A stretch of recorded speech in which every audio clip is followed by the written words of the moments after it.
You know what is worse than being disrespected? It is being disrespected and not realizing it, not in the moment. Until you are walking away, replaying the conversation in your head, wondering why you feel small, tight in your chest, a little off, but you can't quite name it. And by the time it hits you, what they said, how they say it, what they really meant about it is too late. You froze, you laughed it off. You stay polite, you already let it slide. You replay too much the conversation in your head that even you cannot sleep. You cannot do anything just thinking about this conversation. Why you haven't act differently? Why you just accept it like this and let it to be like this? Because you didn't want to make it a thing. But deep down you felt it, and worst of all, you ignored it. We all do this because most of us weren't taught how to stand tall in those moments, how to set boundaries without burning the bridges, how to call it out without crumbling inside. So we teach people silently it is okay to overlook us. It is okay to dismiss us. And once that dynamic set ends,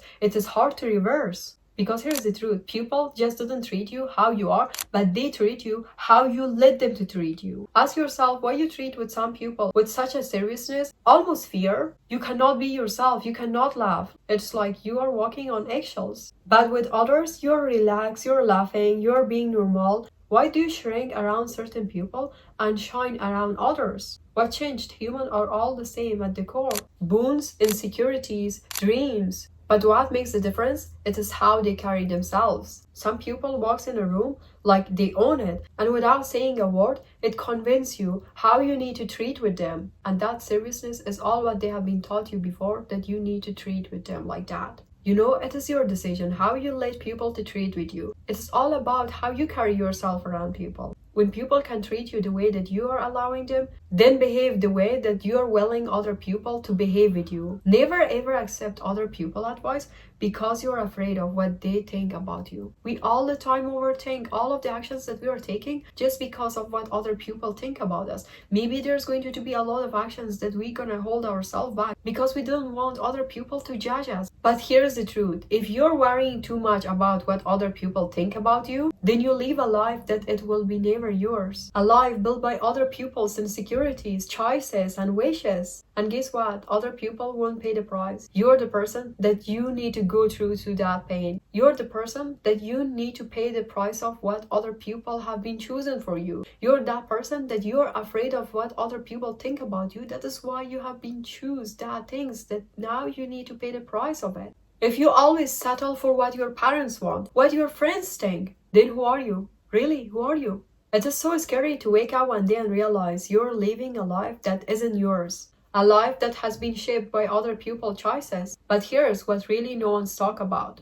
The moment you decide to evolve, the moment you start a new chapter of your life, when you finally decide to show up differently, when you reclaim your voice, when you start choosing peace over their comfort, at that time they cannot keep the pace. At that time you will lose a lot of people just because they cannot control you, just because they cannot keep you in the same cage that you were before. At that time everything shifts. Not everyone claps for you. Because when you start healing, you stop laughing at the jokes that carry disrespect. When you start saying it is fine when it is not, some people won't know how to be around you anymore. Why? Because they benefit from your silence. They benefit from that side of you that you were never saying no to. They felt safe when you were shrinking. They liked that version of you that were available, even on the days that your gut was screaming to say no.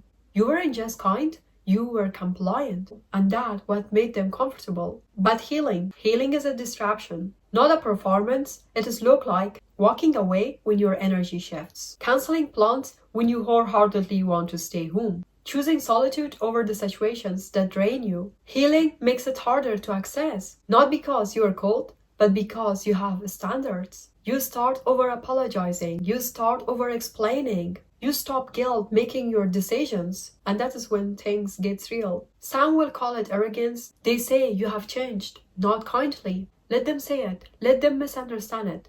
Growth was never meant to be universally accepted. Some relationships won't survive this version of you.